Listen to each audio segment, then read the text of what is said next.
أعوذ بالله من الشيطان الرجيم.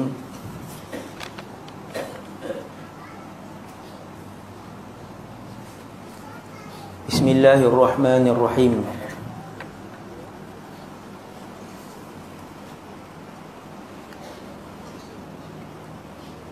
الحمد لله رب العالمين، والصلاة والسلام على أشرف الأنبياء والمرسلين، سيدنا وحبيبنا وشفيعنا وقرة أعيننا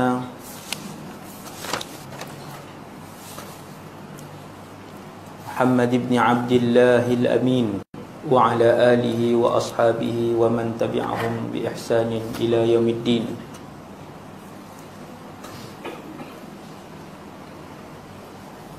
ولا حول ولا قوة إلا بالله العلي العظيم. ولا حول ولا قوة إلا بالله العلي العظيم.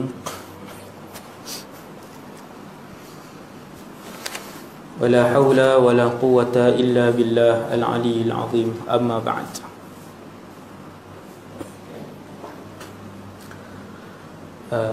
Pengurusi majlis yang berusaha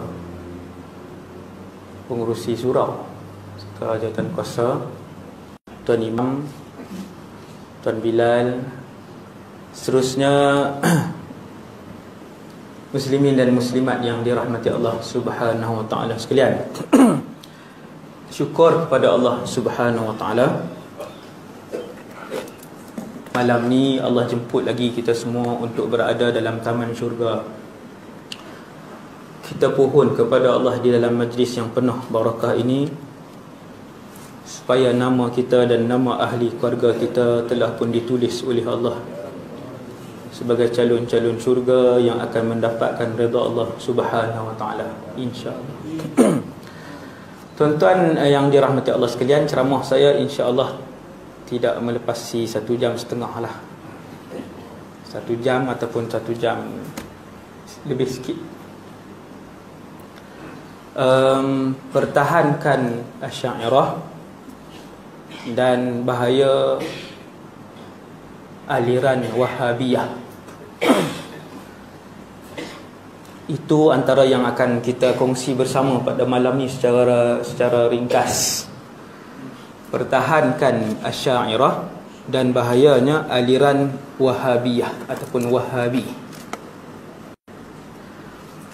Sedia maklum kita semua mazhab Syafi'i.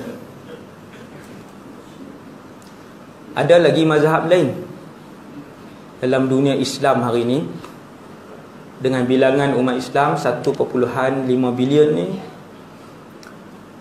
Ada lagi mazhab lain, mazhab Hanafi. Ada lagi mazhab Maliki, dan mazhab keempat yang terkenal ialah mazhab Hambali. Yang paling banyak Syafi'i, Hanafi. Kalau campur dengan Maliki, Syafi'i, Hanafi, Maliki, 3 mazhab ni 95%. Tuan-tuan bayang, macam saya cakap Kedah terus ni, saya dalam TV pun saya cakap macam ni ya. Mazhab Syafi'i campur mazhab Hanafi, campur mazhab Maliki 95%. Yang 5% yang paling sikit ni mazhab Hambali, yang hampir pupus ataupun dia sikit. Bukan sebab dia koman dah lah, bukan sebab dia tak hebat ke. Jangan tuan-tuan jangan fikir macam tu. Mazhab Hambali ni sebab bilangan ulama yang memelihara mazhab itu, yang membukukan mazhab itu, yang menyebarkan mazhab itu tidak seramai 3 mazhab tadi. Nak mudah faham, mazhab Syafi'i di Malaysia, di Mesir, sebahagian Syria, Dagestan, Indonesia, itu semua Syafi'i. 200 juta di Indonesia, kita di Malaysia. Mazhab Hanafi pula yang besar-besar, Hanafi lagi banyak lah, Hanafi paling ramai. Turki yang 70 juta Hanafi. Negara China ada orang Islam 60 juta Hanafi. Pakistan 200 juta Hanafi. Ramai. Begitu tu juga mazhab Maliki di negara-negara Afrika. Majoriti negara Afrika mazhab Maliki. 95%. Kemudian yang tu mazhab fiqh. Kalau mazhab akidah, pula, kalau saya tanya mazhab akidah, yang ni ramai orang tak tahu.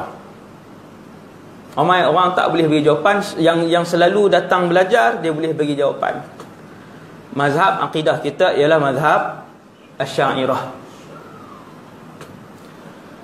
Dalam dunia Islam, mazhab fiqh yang terkenal 4. Kalau mazhab akidah 2. Asy'ariyah, Maturidiyah.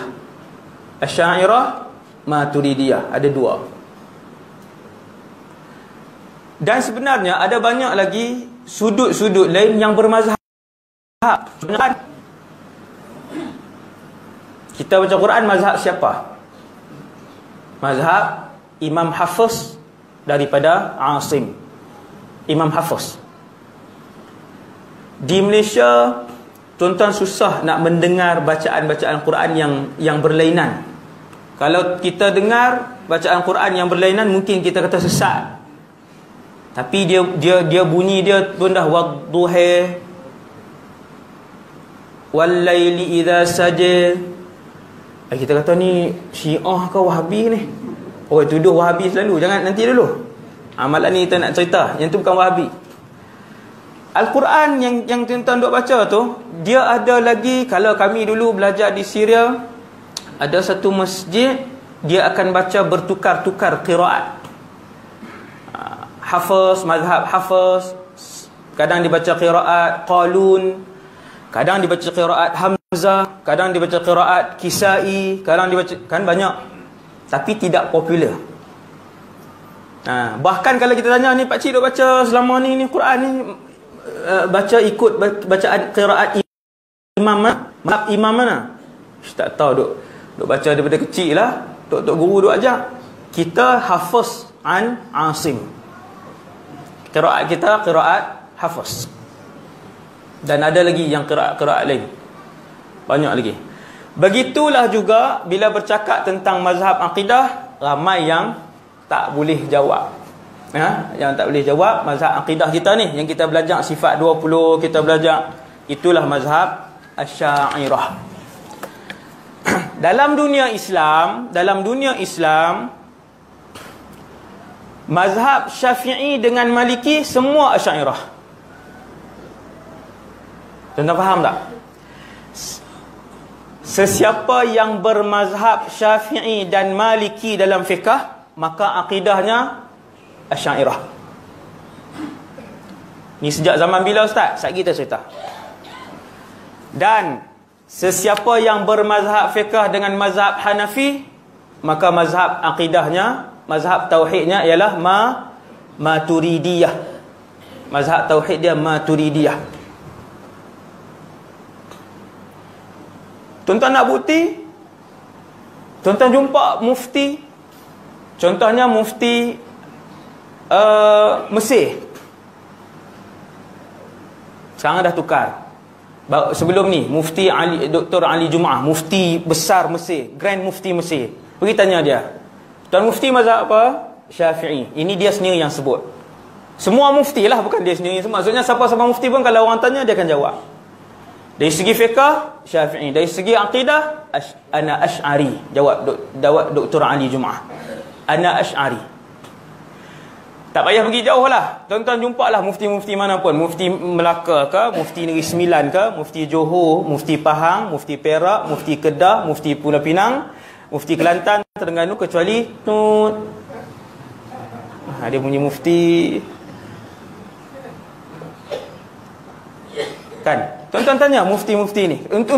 Untuk mudah, untuk tuan-tuan mudah nak tahu, dia akan jawab, kami Asy'ari ataupun Asy'ariyah.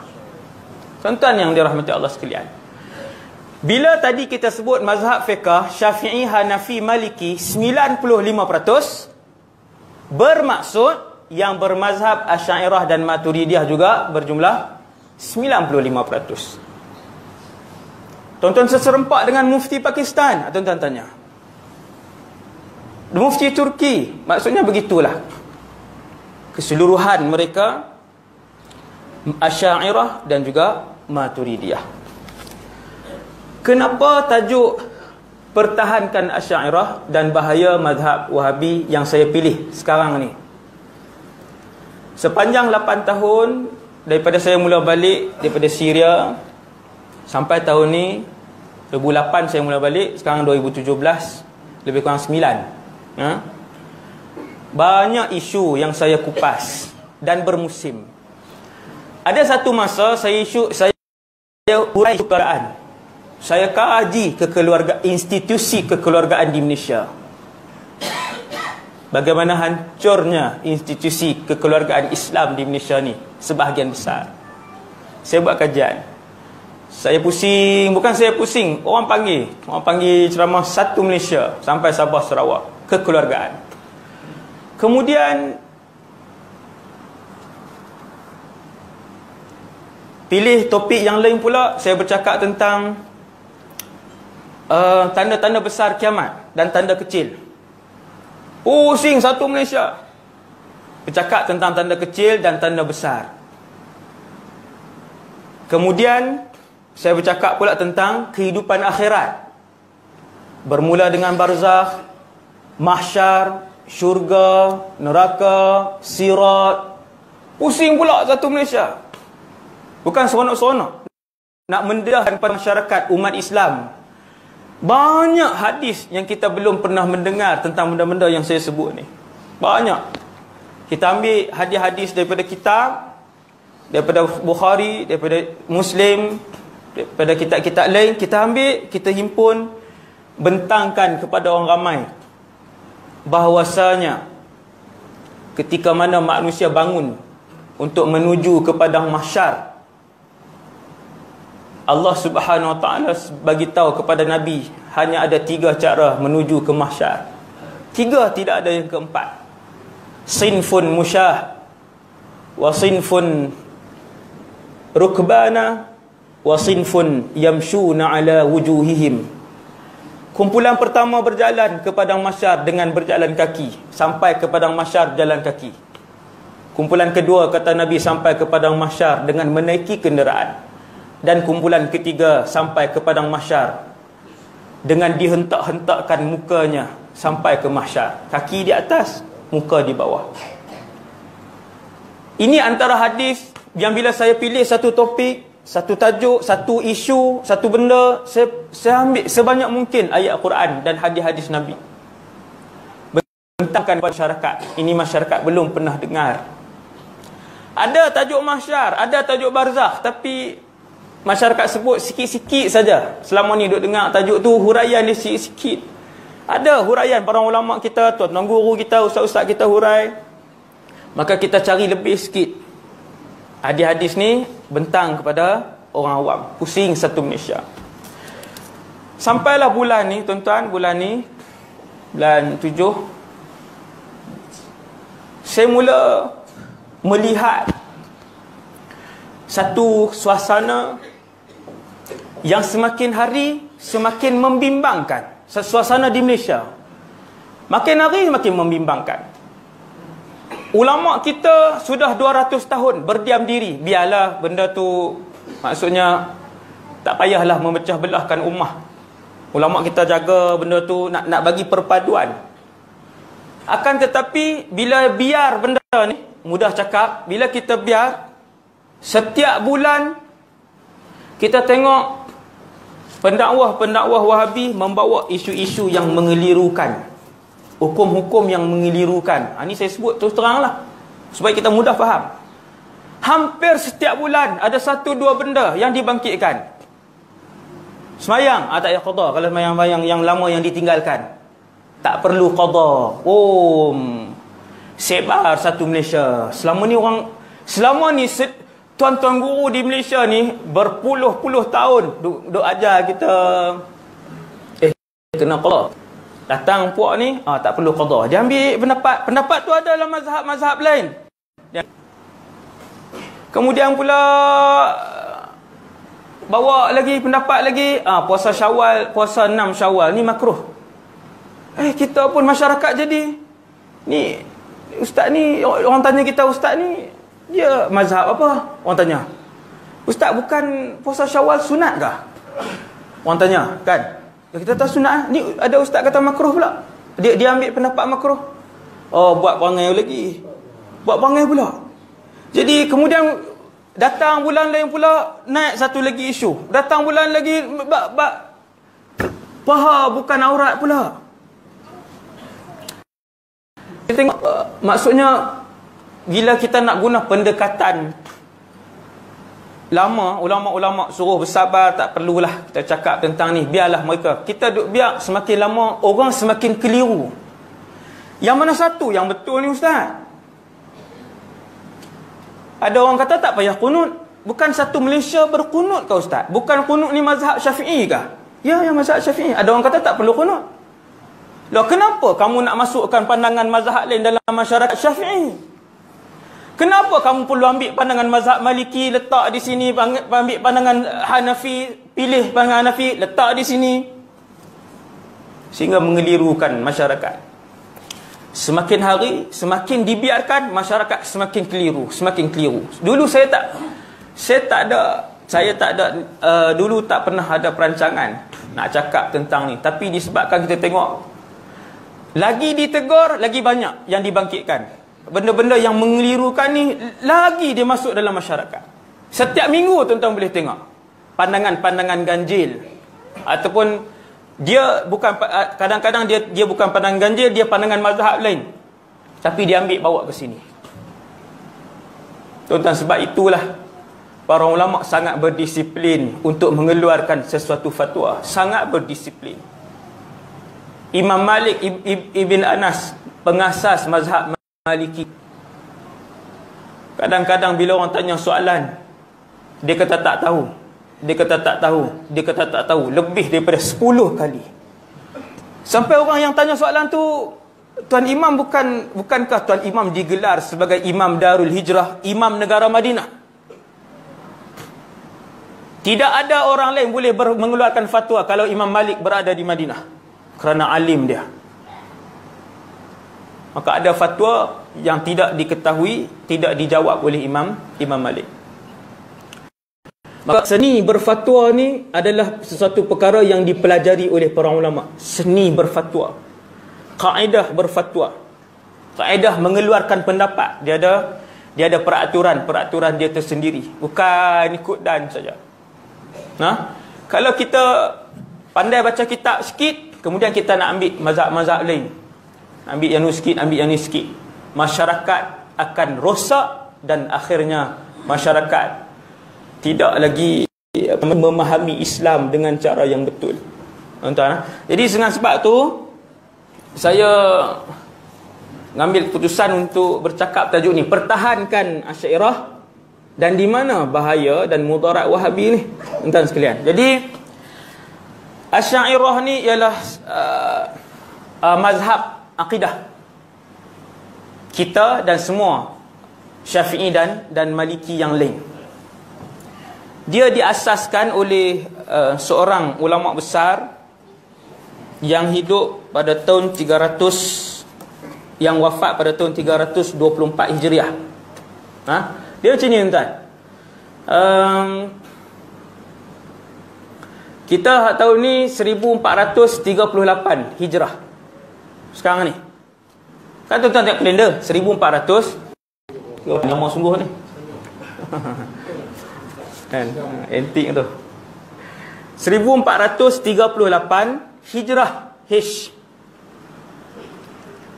Itulah lebih kurangnya umur umat Nabi Muhammad. Nabi Muhammad wafat pada tahun 11 Hijrah. Kemudian Imam Abu Hanifah wafat pada tahun 150 Hijrah. Kan dah ke belakang tu. Bukan itu, waktu tu Imam Abu Hanifah hanya berjumpa dengan sahabat, beberapa sahabat yang masih hidup ketika tu. Kemudian kita hari ini 1438 Hijrah. Itu apa nama ni, tempoh usia umat Nabi Muhammad sampai ke hari ini.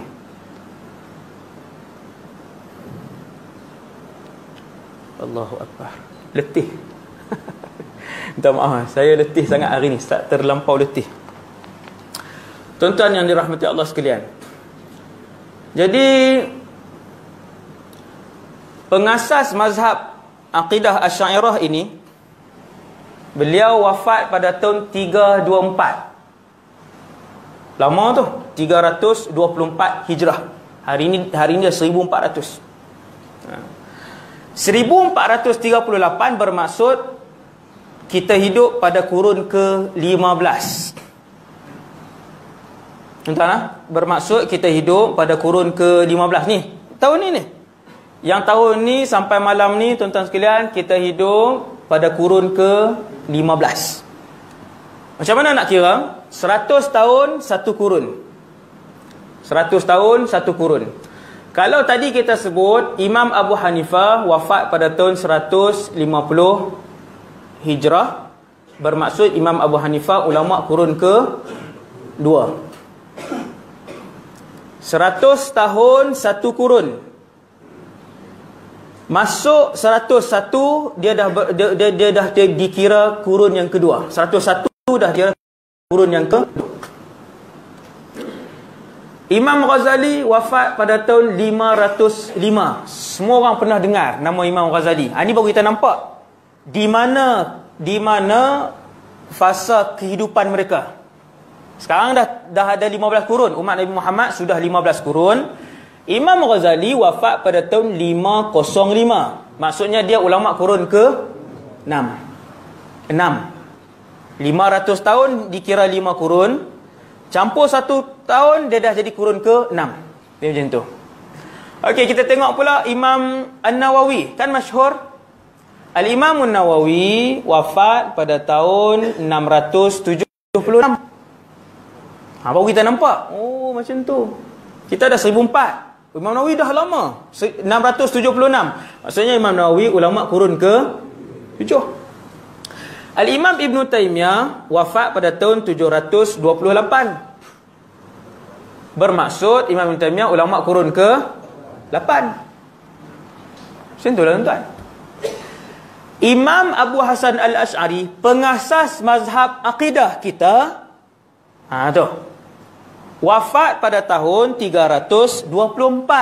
Bermaksud dia daripada kurun ke-4. Macam tu lah. Maksudnya kurun awal, kurun yang awal, 1000 tahun yang lalu. Al-Imam Syafi'i, pengasas mazhab fiqh kita, wafat pada tahun 204 Hijrah. Maka Imam Syafi'i ulama kurun ke-3. Macam tu lah. Pengasas mazhab kita daripada kurun ke-3, pengasas mazhab fiqh kita kurun ke-3, pengasas mazhab akidah kita kurun ke-4. Jelas. Sama. Maka Imam Abu Hasan Asy'ari, dia pun asaskan mazhab ni, akidah ni. Dia bukan pencipta akidah, tuan-tuan. Imam Abu Hasan Al-Asy'ari bukan pencipta akidah. Dia menghimpunkan prinsip-prinsip akidah yang beliau ambil daripada Quran, daripada hadis, letak dalam buku. Yang tu saja. Sama lah fiqh, mana ada zaman Rasulullah, mana ada orang kata jom pergi mengaji fiqh, jom kita pergi belajar nahwu. Tiada, benda tu tidak dibukukan, belum dibukukan. Sampailah zaman imam-imam tertentu, Al-Imam Syafi'i membukukan mata pelajaran usul fiqh. Dia bukukan mata pelajaran tu. Kandungan usul fiqh itu telah pun ada pada zaman Nabi.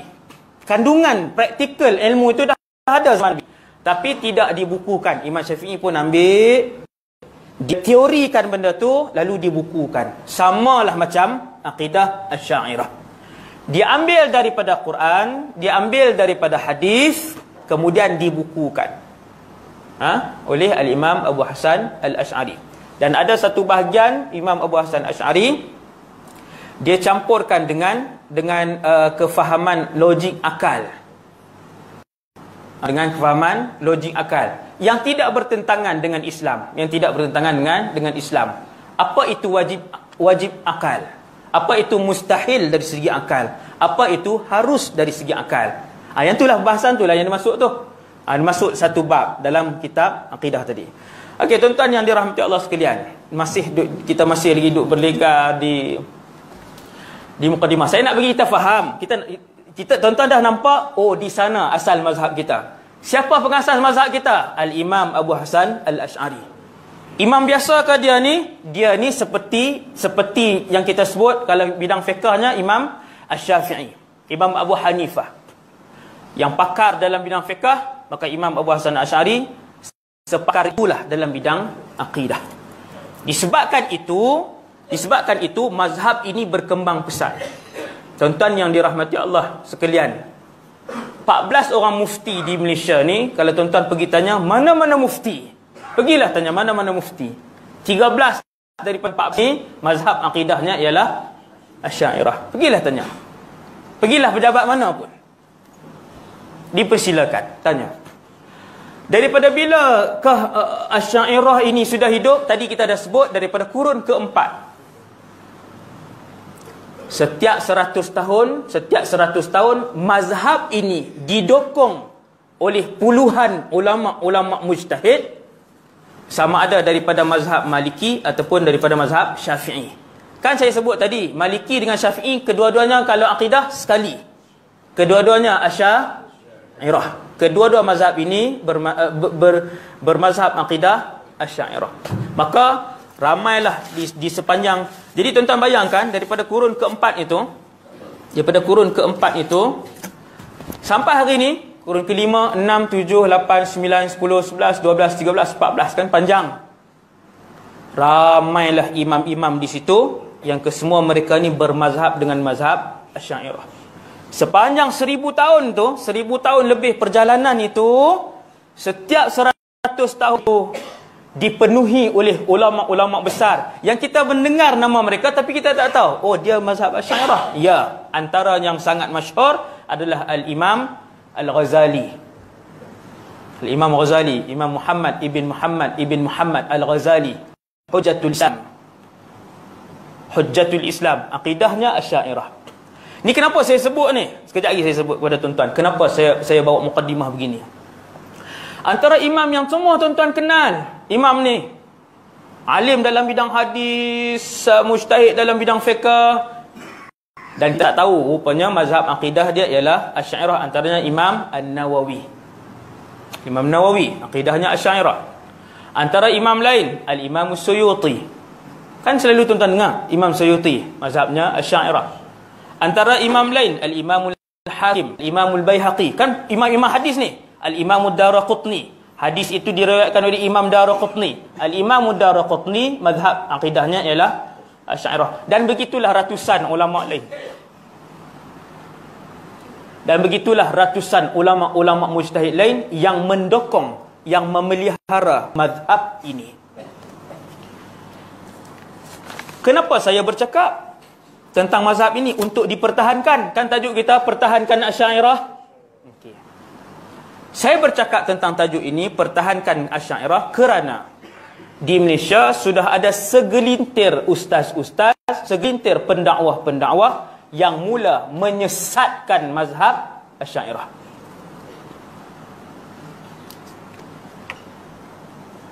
Bukan dia kata khilaf lagi dah, dia kata sesat. Kalau dia dah berani sebut di masjid bahawa Asy'ariyah sesat, berani sebut di surau Asy'ariyah sesat, berani tulis artikel kesesatan Asy'ariyah, berani ceramah dan masuk dalam YouTube kesesatan Asy'ariyah, maka ramailah Asy'ariyah ataupun manusia-manusia atas muka bumi Allah ini yang sesat dan terkeluar akidahnya. Faham tak tuan-tuan? Berapa peratus tadi saya sebut di awal tadi?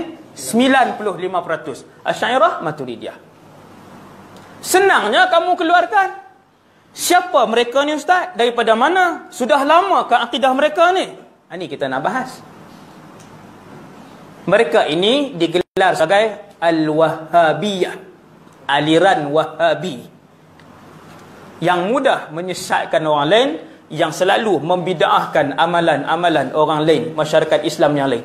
Di seluruh dunia, rentak mereka sama. Di seluruh dunia.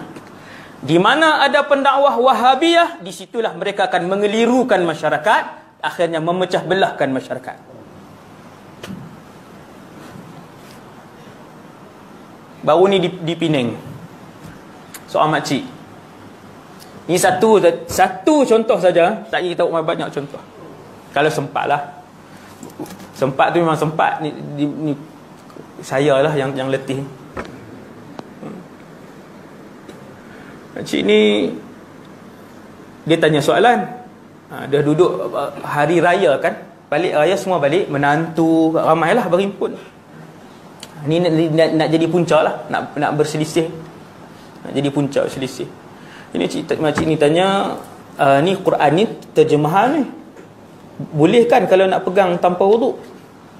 Lalu dijawab oleh salah seorang ahli keluarga tu, terjemahan ke tak terjemahan ke, Quran tu boleh pegang, tak ada masalah. Terjemahan ke tak terjemahan ke, Quran tu boleh pegang. Si ibu ni cerita dah. Si ibu ni duk cerita. Dia kalau balik, yang ni bid'ah. Kalau balik, yang ni tak boleh. Pagi raya, dia jadi dua, dia pecah. Walaupun dalam keluarga, saya tak kisah, saya tak kira. Ni siri saya nak bawa balik. Jangan ziarah kubur. Bid'ah. Pecah. Benda khilaf dia tak boleh nak berlapang dada. Khilaf bagi dia betul, orang lain salah. Ini masalah. Kita berkhilaf dengan mazhab lain, kita berlapang dada. Boleh jadi kita yang betul, boleh jadi dia yang betul. Kita amal mazhab dia amal mazhab dia. Selesai. Ini tidak. Kita buat mazhab kita, dia kata bid'ah. Kita kata ni Syafi'i, khilaf tidak mu'tabar. Itu bid'ah. Susahlah. Jadi dia bangkit hukum-hukum yang dipilih, hukum-hukum dia kata ni daripada guru kami, ini dalil dia. Tak betul yang selama ni orang ajak kena pegang berwuduk ni. Mana pula, datang mana pula. Daripada situlah.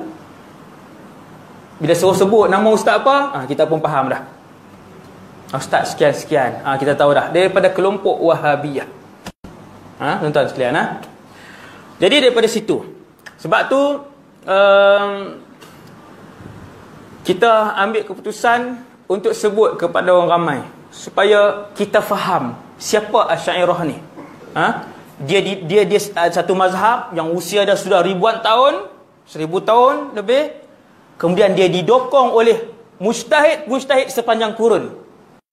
Mujtahid sepanjang kurun. Nabi ada sebut dalam satu hadis bahawa setiap 100 tahun Allah akan menghantar mujtahid, mujaddid. Allah Ta'ala akan menghantar mujaddid, pembaharu dalam agama. Bukan bawa agama baru, dia tolong susun balik. Urusan agama ini setiap 100 tahun Allah akan menghantar seorang alim di kalangan umat Nabi Muhammad. Hadis sahih. Setiap 100 tahun seorang alim. Dialah yang paling kuat ilmunya, waraknya, dialah yang susun balik, dialah yang memenangkan umat Islam, dialah yang mengganding bahukan ulama-ulama Islam yang lain untuk duduk satu pasukan, dialah. Setiap tahun akan ada. Tuan-tuan sekalian, mujaddid ini pernah ditulis dan dipilih oleh para ulama. Ulama pilih. Antaranya Imam Suyuti. Imam Suyuti ni dia duduk belakang sikit. 911 Hijrah.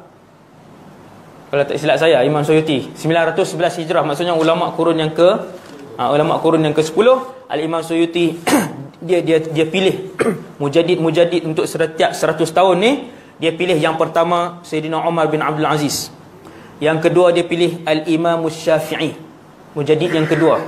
Mujaddid yang kedua, yang ketiga dipilih oleh Imam As-Suyuti, Al-Imam Ibn Suraij. Yang keempat Al-Imam Al-Baqillani. Yang kelima mujaddid umat Islam adalah Al-Imam Al-Ghazali. Yang Berapa? 1, 2, 3, 4, 5, 6. Al-Imam Fakhruddin Ar-Razi. Yang keseterusnya Al-Imam Ibn Daqiq Al-Aid. Yang keseterusnya Al-Imam Al-Bulqini. Ketujuh mujaddid ini, tuan-tuan yang dirahmati Allah, ketujuh mujaddid yang dipilih oleh Al-Imam Suyuti ini, mazhab mereka adalah Asy'ariyah dan Maturidiyah. Sesat ke? Senang kamu keluarkan Asy'ariyah Maturidiyah sebagai sesat? Mereka mengatakan Asy'ariyah dan Maturidiyah bukan ahlu sunnah wal jamaah. Ada bukti ke Ustaz?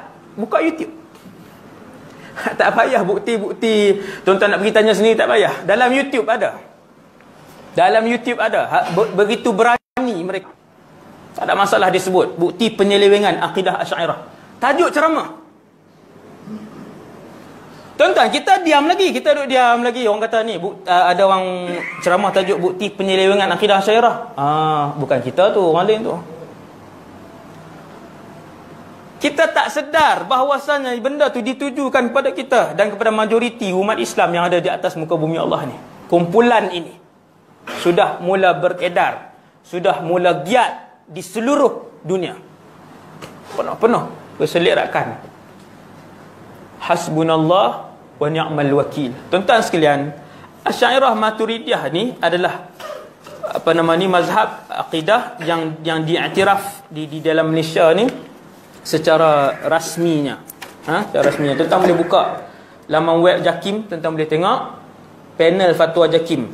Sejak 1000 tahun lebih saya bacakan. Supaya tuan-tuan kata betul ke Ustaz Asy'ariyah apa semua ni kan. Saya baca beberapa contoh daripada jabatan-jabatan mufti bahawa akidah kita adalah Asy'ariyah Maturidiyah. Mazhab akidah kita Asy'ariyah Maturidiyah. JAKIM sebut sejak 1000 tahun lebih aliran yang menjadi peneraju kepada pentafsiran Ahlus Sunnah wal Jamaah dalam bidang akidah ialah Asy'ariyah dan Maturidiyah. Manakala dalam bidang fiqh ialah 4 mazhab yang utama, iaitu Syafi'i, Hanafi, Maliki, Hanbali. Dan tuan-tuan buka dalam web ke semua jabatan-jabatan mufti di Malaysia ni, X9 ke, Kedah ke, semua akan sebut tentang pegangan dari segi dari segi akidah ni ialah Asy'ariyah Maturidiyah. Saya baca satu lagi contoh lain. Saya satu lagi contoh sebab nak masuk perbahasan lain. Fatwa Johor adalah ditetapkan bahawa umat Islam di negeri Johor hendaklah mengikut undang-undang dan ajaran Islam yang berasaskan pegangan Ahlus Sunnah wal Jamaah dari segi akidah berpandukan mazhab Asy'ariyah dan Maturidiyah. Itulah mazhab akidah kita. Yang malam ni saya sebutkan kepada tuan-tuan supaya kita sedar bahawa mazhab ini sekarang ini sedang diserang dan disebut sebagai mazhab yang terseleweng. Satu, dan terkeluar daripada Ahlus Sunnah wal Jamaah. Allahu Akbar. Dan bila disebut terkeluar daripada Ahlus Sunnah tu, kita rasa tak boleh nak diam dah, tak boleh nak. Dulu kita bertolak Ansar, tapi sampai tahap dia mengeluarkan kita daripada Ahlus Sunnah wal Jamaah, saya rasa dah tak boleh diam. Walaupun saya selalu masuk TV dan radio, saya kata kalau lepas ni pun depa sekat ke, contohlah wallahu alam kan, kalau dah tak bagi dah saya sebut benda ni kan, saya redha, tak ada masalah, saya redha kan. Jadi saya nampak dia punya keperluan untuk kita sebutkan perkara ni supaya orang Islam di Malaysia ni faham tentang kedudukan isu ni pada hari ni. Tuan-tuan yang dirahmati Allah sekalian, itu Asy'ariyah. Mazhab Wahabi ni pula dia berasal didasarkan oleh seorang syekh yang bernama Muhammad bin Abdul Wahhab. Dia bernama Syekh Muhammad bin Abdul Wahhab. Dia wafat pada tahun 1206 Hijrah. Maksudnya dia ulama kurun ke 13. Kita hari ni kurun ke 15. Baru ni je. Maksudnya 200 tahun kebelakangan ini baru muncul. Bukan daripada kurun mana. Okey, dia muncul di Najd. Najd hari ini adalah Riyadh. Najd hari ini adalah Riyadh, Saudi. Di situlah beliau lahir membesar. Keluarga dia orang alim. Ayahnya Syekh Abdul Wahhab.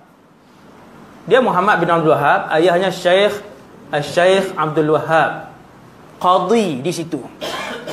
Dan ayah dia ialah orang kata ahlu sunnah wal jamaah yang sebenar, bermazhab Hambali.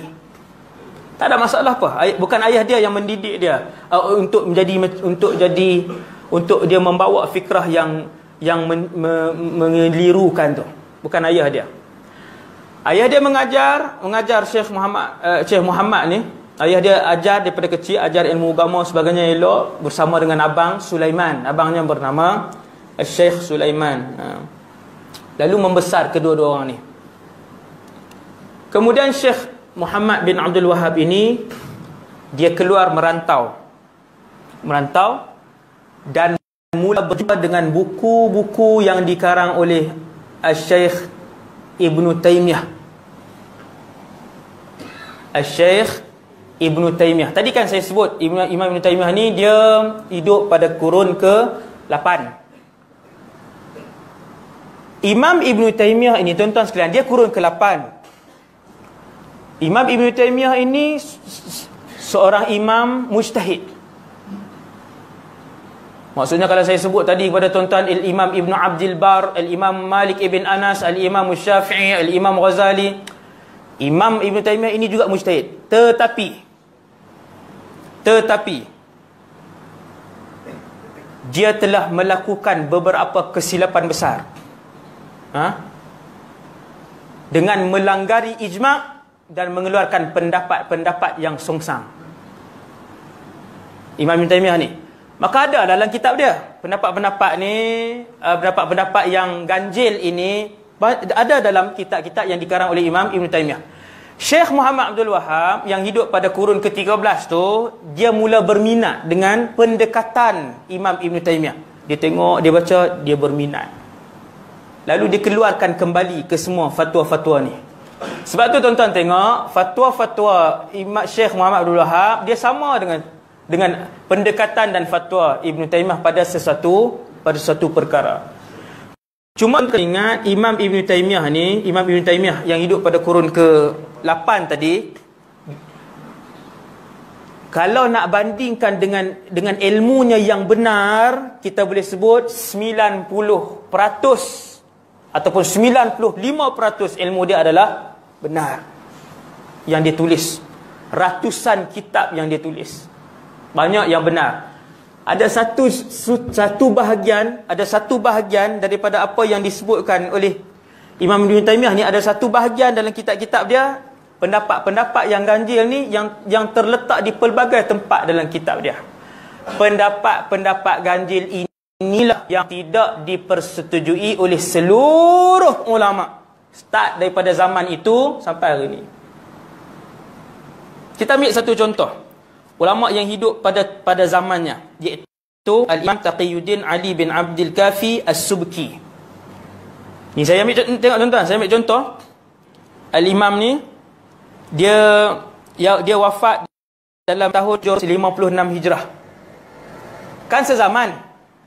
Tengok apa imam ni kata. Al-Imam ni juga yang saya sebut ni, Imam Taqiyuddin As-Subki ni, dia juga imam mujtahid. Tengok apa yang dia sebut tentang Imam Ibn Taimiyah. Imam Ibn Taimiyah juga mujtahid besar, tapi dia ada masalah. Dia ada sudut yang bermasalah. Yang masalah itu sangatlah bermasalah, bukan masalah kecil-kecil. Antaranya Imam Ibn Taimiyah dia berfatwa bahawa haram untuk kita menziarahi kubur Nabi SAW dengan niat untuk menziarahi kubur itu, kecuali kita pergi untuk solat di Masjid Nabawi, kemudian kita ziarah Rasulullah, yang tu boleh. Kalau kita keluar daripada Malaysia semata-mata untuk menziarahi kubur Rasulullah sahaja, maka ia adalah haram. Perjalanan musafir itu dikira sebagai musafir maksiat. Kan berbeza tu dengan semua ulama lain. Dia langgang ijma' tu. Imam Ibn Taimiyah ni dia berahmat. Yang ulama sepakat dia belah ijma' tu, dia sebut dia seorang je macam tu. Dan ada lagi berpuluh-puluh lagi fatwa dia yang lain yang membelah ijma'. Itulah yang dihidupkan kembali oleh Syekh Muhammad bin Abdul Wahab. Syekh Muhammad bin Abdul Wahab, dia minat. Dulu dia belajar dengan ayah dia, membesar dengan tuan-tuan guru yang duduk di Najd, belajar, kemudian dia keluar. Dia berjumpa dengan buku-buku Imam Ibn Taymiyah, dia belajar. Kemudian dia berasa sangat takjub, suka, menarik perhatian dia, dan dia pun berbalik fikrah ini. Pemikiran Imam Ibn Taymiyah ni, dia berbalik ke kampung dia, dan kita akan tengok sekejap lagi apa yang berlaku di kampung dia. Saya nak sebut dulu, Al-Imam Ibn Taymiyah ni ada beberapa pendapat. Kita boleh sebut banyak pendapat imam-imam tentang Imam Ibn Taymiyah ni, sangat-sangatlah banyak. Tentang sudut tu je tuan-tuan, bukan semua sudut, tentang sudut yang bermasalah tu. Kita ambil imam yang hidup pada zaman dia, di dalam kitab Usulul Aqaid, Imam Taqiyuddin As-Subki, yang wafat tahun 756. Imam Ibn Taymiyah wafat 728. Maksudnya zaman itu. Maksudnya zaman yang sama. Kata Imam Taqiyuddin As-Subki, Imam Ibn Taymiyah benar-benar telah membuat bid'ah dalam dasar-dasar keyakinan. Ia telah meruntuhkan tonggak-tonggak dan sendi-sendi Islam setelah dia sebelum ini bersembunyi di sebalik mengikuti Al-Quran dan As-Sunnah. Saya silap, bukan kitab Usul Aqaid, kitab lain, bukan kitab Usul Aqaid. Dasar-dasar keyakinan. Ini adalah sebutan daripada seorang imam yang hidup pada zaman itu, dan ada lagi beberapa imam yang lain. Saya sebut satu lagi. Imam Al-Hafiz, imam mujtahid juga, namanya Waliyuddin Al-Iraqi. Dia hidup selepas tu, iaitu dia wafat pada tahun 862. Kata Imam Waliyuddin Al-Iraqi, dia berkata, Ibnu Taymiyah telah menyalahi ijma' dalam banyak permasalahan, kira-kira sekitar 60, sebahagiannya dalam masalah usuluddin, masalah akidah. Dia berbeza dengan ulama' lain dalam masalah akidah, dan sebahagiannya dalam furu'uddin. Itu selesai. Tuan-tuan nampak maksudnya pengasas mazhab Wahabiyah ni adalah Syekh Muhammad bin Abdul Wahab. Itu perjalanan hidup dia. Dia berjumpa dengan kitab ni, lalu dia suka dengan kitab Imam Ibn Taymiyah, dia bawa balik. Apa yang berlaku bila dia bawa balik ke kampung dia? Pemahaman ini. Dia mula mengajar. Dia mengajar. Apa yang dilakukan oleh para ulama di kampungnya? Jawapannya, majoriti ulama yang berada pada zaman itu, di daerah itu, di kampung itu, termasuk ayahnya yang alim itu, menentang dakwah ataupun pemikiran baru yang dibawa oleh Syekh Muhammad bin Abdul Wahab. Tapi tuan-tuan jangan pula fikir, oh ini jahat ni. Bukan. Dia syekh juga, tapi dia ada kesalahan dia. Dia ada sudut dia yang salah. Nah, jadi ayah dia tentang dia, abang dia sendiri pun tegur dia, Syekh Sulaiman ibn Abdul Wahab. Dia Muhammad bin Abdul Wahab. Abang dia seorang guru juga di situ, tuan guru di daerah itu, bernama Sulaiman bin Abdul Wahab. Apabila abang dia tengok apa yang dibawa oleh adik dia ni mudarat, tidak bertepatan dengan pegangan sebenar ataupun pegangan kebanyakan ulama ahlu sunnah wal jamaah, lalu abang dia pun tegur, abang dia pun karang kitab Faslul Khitab fi Raddi ala Muhammad ibn Abdul Wahab.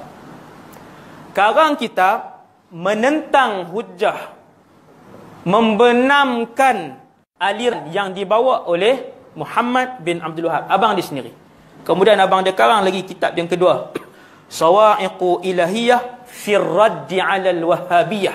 Zaman itu, tuan-tuan, zaman munculnya pemikiran aliran ekstrem ini yang mengkafirkan orang, yang membid'ahkan orang, yang mengharamkan, yang membid'ahkan amalan-amalan umat Islam ketika itu, maka ulama-ulama yang ada di sekeliling itu bangkit. Mufti-mufti juga bangkit. Mufti-mufti yang ada pada ketika itu, antaranya juga ialah Mufti Muhammad bin Abdullah ibn Hamid An-Najdi yang wafat pada tahun 1225. Syekh Muhammad bin Abdul Wahab 1206. 1206. mufti macam tu saya sebut tadi ni, mufti lain pula kan juga menentang ataupun menyebut tentang kesalahan manhaj, aliran, cara berfikir baru yang dibawa oleh Syekh Muhammad bin Abdul Wahab. Ucapan mufti itu, yang pendirian mufti yang hidup pada zaman itu, tuan-tuan boleh tengok dalam kitab yang dikarang oleh mufti Muhammad bin Abdullah bin Hamid An-Najdi, itu dalam kitab As-Suhubul Wabilah ala Daraihil Hanabilah. Saya sebut kat tuan-tuan sumber-sumbernya. Sumber-sumbernya tuan-tuan boleh rujuk. Tuan-tuan boleh buat rujukan. Tuan-tuan muslimin dan muslimat yang dirahmati Allah SWT sekalian, akhirnya daripada situ maka tersebar luaslah ke seluruh alam ini. Tersebar pemikiran ni. Dia ada di Malaysia, dia ada di Indonesia, dia ada di negara Timur Tengah, dia ada di Afrika, penuh. Menyerang amalan-amalan yang dilakukan oleh umat Islam. Seterusnya tuan-tuan yang dirahmati Allah Subhanahu Wa Taala sekalian. Jadi bahayanya tuan-tuan dah nampak. Satu, apabila mereka mengeluarkan Asy'ariyah dan Maturidiyah daripada kelompok Ahlu Sunnah wal Jamaah, kita nak duduk di mana? Ustaz, yang keluarkan kita daripada Ahlu Sunnah wal Jamaah ni Wahabi di Malaysia ke Ustaz? Tidak.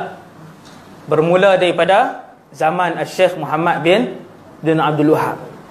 Dialah yang pertama sekali, yang terawal sekali, pengasas ini. Dialah yang awal sekali yang mengeluarkan kita ataupun Asy'ariyah dan Maturidiyah daripada Ahlu Sunnah wal Jamaah. Tuan-tuan yang dirahmati Allah sekalian, perbahasan yang kedua, 8.55 dah, tuan jangan risau.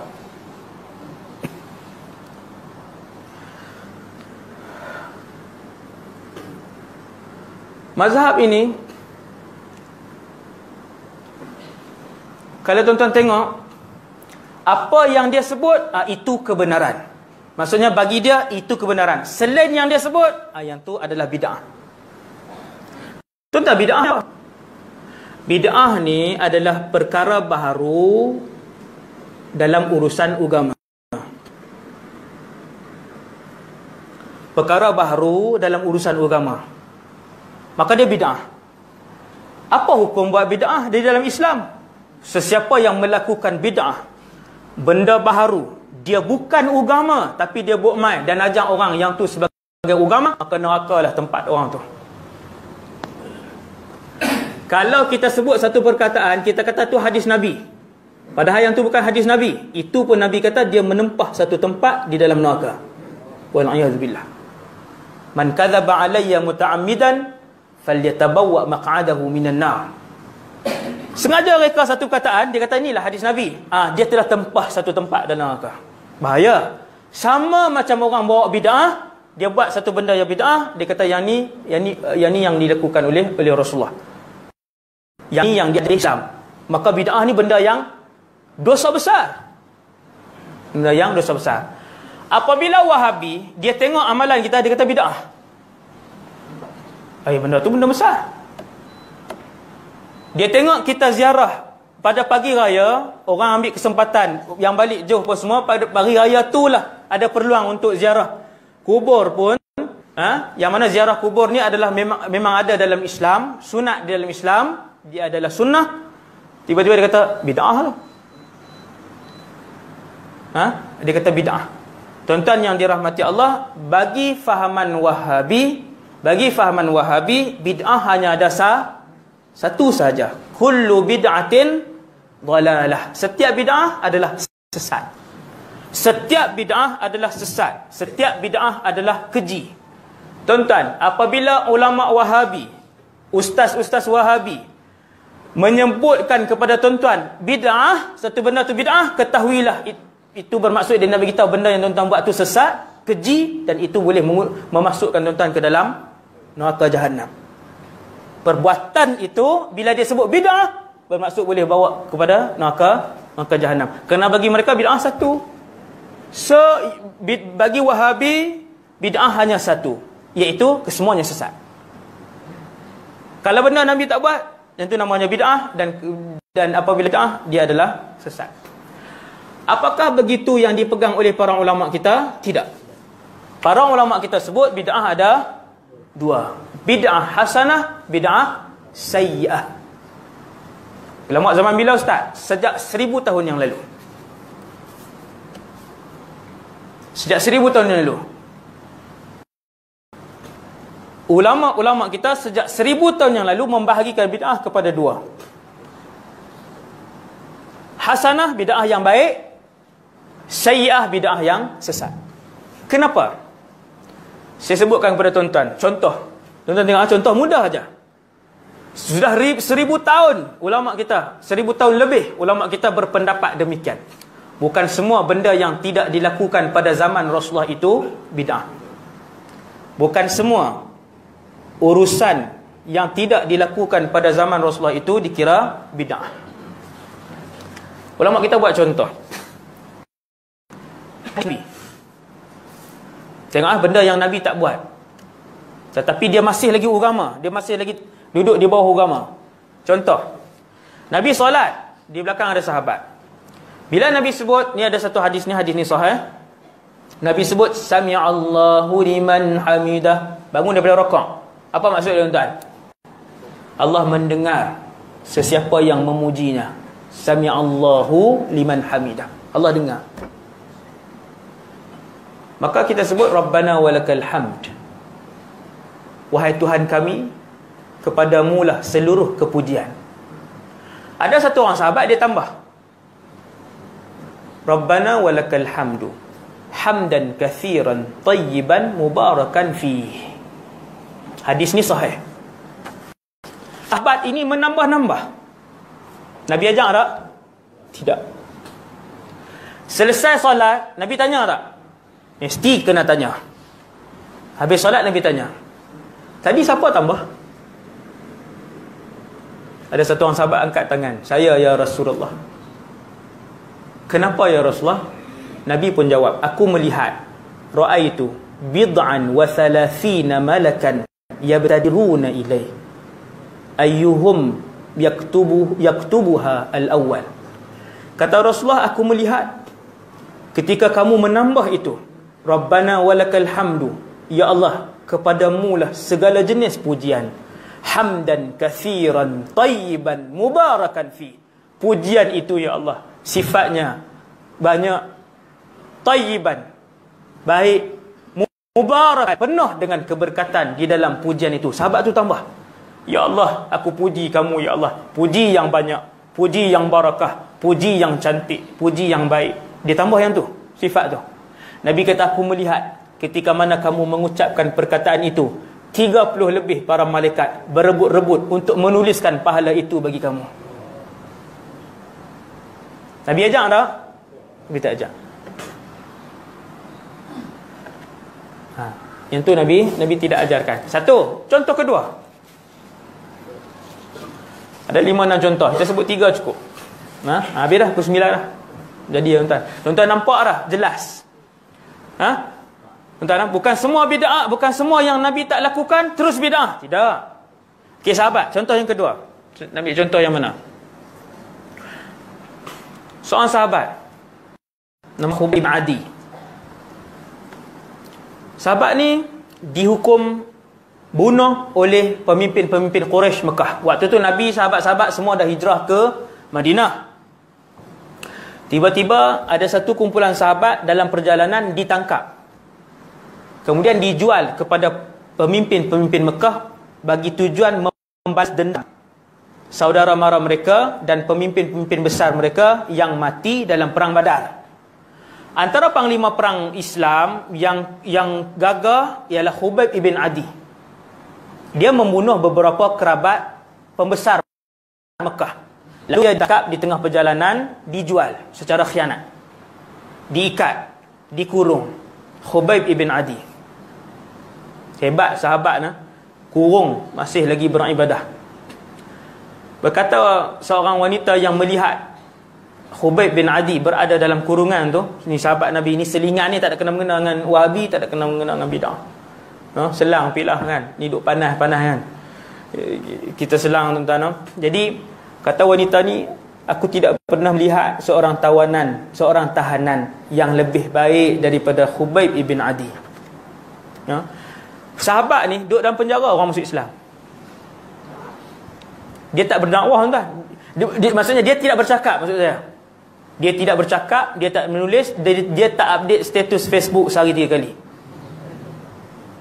Dia duduk dalam penjara je.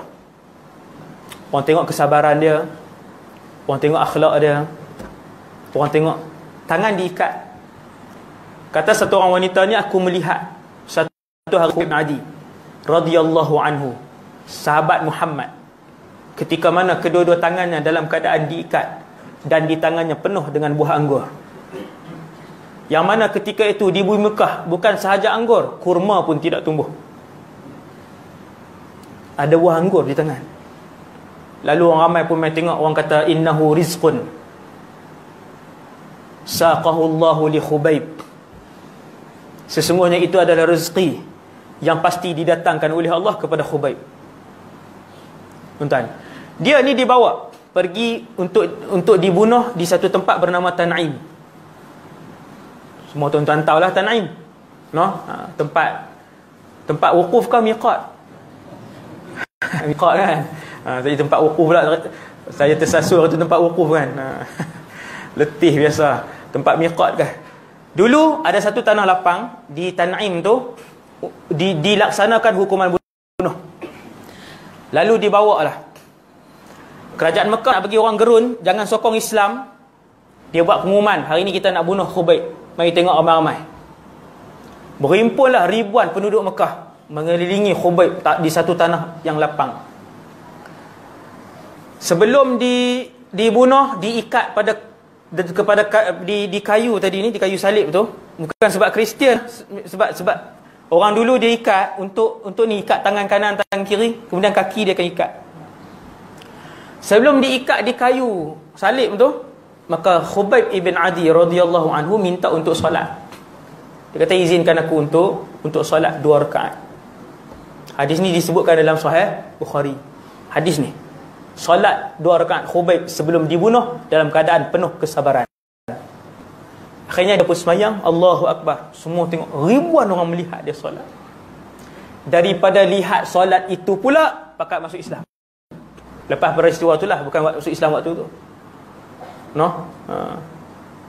Sahabat bila ibadat, tak bercakap, tidak menulis, buat ibadat, orang masuk Islam. Kita kalau semayang, syaitan main penuh.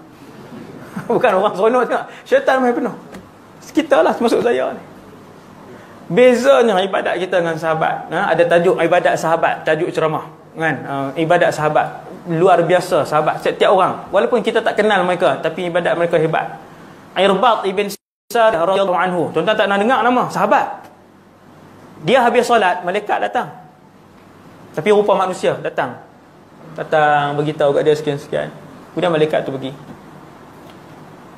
Kita solat, orang lain datang kan, makhluk lain yang berbahaya. Tuan-tuan sekalian, jadi Khubayb pun solat. Habis solat, dia diikat. Habis diikat, lalu tubuh dia dipotong sedikit demi sedikit. Potong tangan dulu. Waktu potong tangan tu, pemimpin Quraisy senang. Ni Khubayb, pemimpin Quraisy duduk di depan sekali. Kan kerusi stadium paling mahal sekali yang depan lah. Yang paling hadapan, yang paling dekat. Yang ada bumbung semua. Okay. Pemimpin Quraisy, saya bukan nak kata pemimpin hari ni maksudnya duduk macam tu. Saya nak beritahu, kata kalau pemimpin tu tinggi, maka tempat duduk dia special lah. Dia boleh tengok dengan paling dekat. Sembut tu. Macam tu. Jadi pimpinan Quraisy yang berbaki, yang tak mati dalam Badar pun mati banyak menteri-menteri kanan Quraisy. Dia duduk di depan sekali. Dia orang perli tanya Khubayb. Ni Khubayb, keadaan tangan dia sedang dipotong. Wahai Khubayb, mau tak kami lepaskan sekarang, kemudian ambil Muhammad ganti? Kata Khubayb, bukan gantikan Muhammad dengan diriku. Kalau kalian nak cucuk Muhammad dengan satu duri pun, tidak akan kami izinkan. Mulut yang cakap. Bukan nak minta ganti tempat ni untuk dipotong badan. Kalau nak minta ganti dengan cucuk badan Muhammad pun, kami takkan izinkan. Kemudian dia syahid. Mati syahid. Dia orang pertama yang melakukan solat sunat sebelum hukuman gantung, sebelum hukuman bunuh. Bukan gantung, minta maaf. Sebab tadi pergi berjalan muzium Melaka, muzium penjara. Tengok tempat tu, ingat.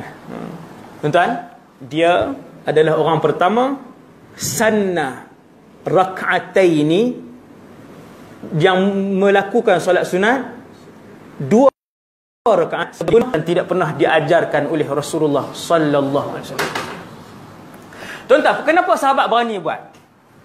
Sebab apabila para sahabat melihat perkara yang mereka buat itu masih lagi terpayung di bawah dalil ataupun arahan-arahan umum, ajaran-ajaran umum Rasulullah sallallahu alaihi wasallam.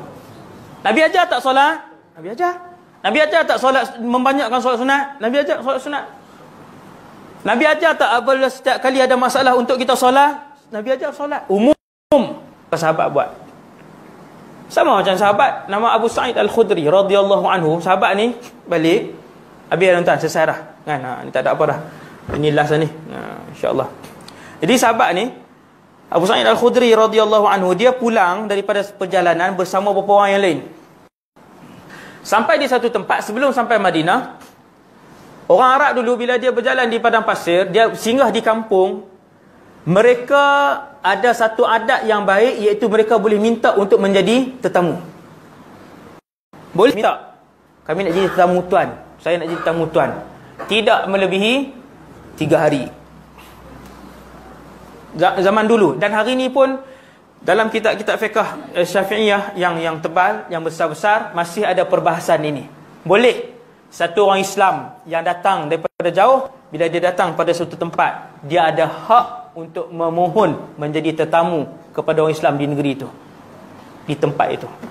Okey, jadi Abu Sa'id Al-Khudri dengan rombongan dia ni minta untuk makan ataupun minta untuk berehat di satu tempat. Bukan saja penduduk kampung tu kata tak boleh, dia punya ketua kabilah pun kata tak boleh. Kampung kedekut rupanya, kampung Haji Bakhil. Mungkin ketua kabilah itu kan, tak bagi. Sebiji kurma pun tak dapat. Tak apa, jom kita teruskan perjalanan balik Madinah. Bukan sahabat dia tak memberontak sahabat. Jom balik Madinah. Baru je melepasi keluar daripada kampung tu, mereka dikejar wakil rombongan. Ni nak ajak makan nasi kah? Contohlah ni, saya buat contoh. Okey, dikejar. Bila sampai dekat, wakil kabilah dibagi tahu, tuan-tuan sekalian, ketua kabilah terkena sengatan. Ular kah, kalau jengking kah, wallahu alam. Hadis tu sebut sengatan. Kami dah cuba semua ubat-ubat yang kami ada, tetapi tidak berhasil, dan dia dalam keadaan yang sangat sakit sekarang. Ada tak kalangan tuan-tuan yang boleh merawat? Sahabat ni nama Abu Sa'id Al-Khudri kata, saya boleh. Semua orang tengok dia. Duk kenal ni tak pernah merawat orang pun ni. Sejak bila pula Tok Syekh kita ni? Maksudnya yang lain semua pakat tengok dia. Sejak bila boleh ni? Kita macam tu lah. Dia ni jadi doktor bila ni. Saya boleh. Ini sahabat jom pergi. Tuan-tuan sekalian, bila pergi jumpa dengan ketua kabilah, dia pun pegang. Bismillahirrahmanirrahim. Alhamdulillahirabbil alamin. Ar-Rahmanir-Rahim. Maliki yaumiddin. Baca Fatihah. Bukan buat apa pun. Tapi hebat mulut para sahabat radhiyallahu anhum. Quran yang dibaca mereka, ruhnya, kesannya tak sama macam Quran yang kita baca. Kita baca jadi suara saja. Sahabat baca Quran, habis waladdallin, dia pun angkat seolah-olah racun ataupun bisa itu keluar daripada jari jemarinya, seolah-olah macam tu, angkat keluar, habis macam tak ada apa. Lalu berkata Abu Sa'id Al-Khudri, dan dia kata ni ada bayaran ni, dah berubat ni ada bayaran, iaitu beberapa ekor kambing. Kan? Tadi minta sikit je nak makan, tak bagi. Kali ni dia kata ni dah kami rawat ni, kena bayaran. Ketua kabilah kena buat bayaran. Maka ketua kabilah pun bagilah berapa belah ekor kambing kepada mereka. Ataupun saya tak ingat dah bilangan tu, 8 ekor, tapi melebihi 3 ekor. Berbalik sangatlah, seekor pun cukup dah nak makan. Jangan kan. Berekor-ekor diberikan kepada Abu Sa'id Al-Khudri. Sebelum nak makan, nak bahagi, sahabat-sahabat kata nanti dulu. Kena tanya Rasulullah. Ni Nabi tak pernah ajar. Baca Fatihah dekat tempat sakit ni Nabi tak pernah ajar. Lepas tu siap ambil upah lagi. Ni kamu ambil upah ni, kena tanya Nabi. Nabi tak pernah ajar lagi. Abu Sa'id Al-Khudri kata kita tanya Nabi. Balik sampai Madinah, tanya Rasulullah, ya Rasulullah, sekian. Nabi kata asabta. Apa yang kamu buat benar. Nabi tak nak ajar. Nabi kata asabta. Apa yang kamu buat benar. Bahagi-bahagilah. Kambing itu jangan lupa bagi kat aku sikit. Nabi pun ketawa. Nabi melawak macam kita Rasulullah kan. Nabi kata jangan lupa bagi kat aku sama. Wadribu li bisahmin. Itu dia punya ayat dia kan. Nabi kata bagi kepada aku sedikit. Kemudian Nabi suka dengan benda tu. Jadi tuan-tuan, bila ulama kita ajar kita wirid lepas sembahyang ramai-ramai, bila ajar kita qunut, bila ajar kita tahlil, bila ajar kita, ulama kita ajar talqin, tiba-tiba datang puak ni biar senang-senang dia kata kita buat benda ahli neraka, perbuatan ahli neraka, bid'ah. Jadi masyarakat macam mana ni? Oh, ulama duk bohong kita lama dah. Itulah yang difahami oleh orang biasa. Oh, ulama dah bohong kita lama dah. Nasib baik datang pembaharu ni. Nasib baik datang ustaz-ustaz Wahabi pembaharu kita ni bid'ah ni, jangan buat. Ini bid'ah. Ha? Ulama kita tunjuk satu amalan yang kita buat tu, ulama kita kata amalan ni insya-Allah boleh menyumbangkan pahala kepada kita. Mai ni dia kata bid'ah. Maksudnya ketika orang kita menunjukkan kepada kita itulah jalan ke syurga, dia kata apa? Itulah neraka. Beza ke tak beza kita ni dengan Wahabi ni? Bahaya. Sangat berbeza. Sebab tu saya ambil utusan, saya kata kena cakap. Ketika ulama kita kata inilah amalan insya-Allah, perbuatan yang boleh mendatangkan pahala kepada kita insya-Allah. Ulama dia kata apa? Itulah neraka. Itulah bid'ah.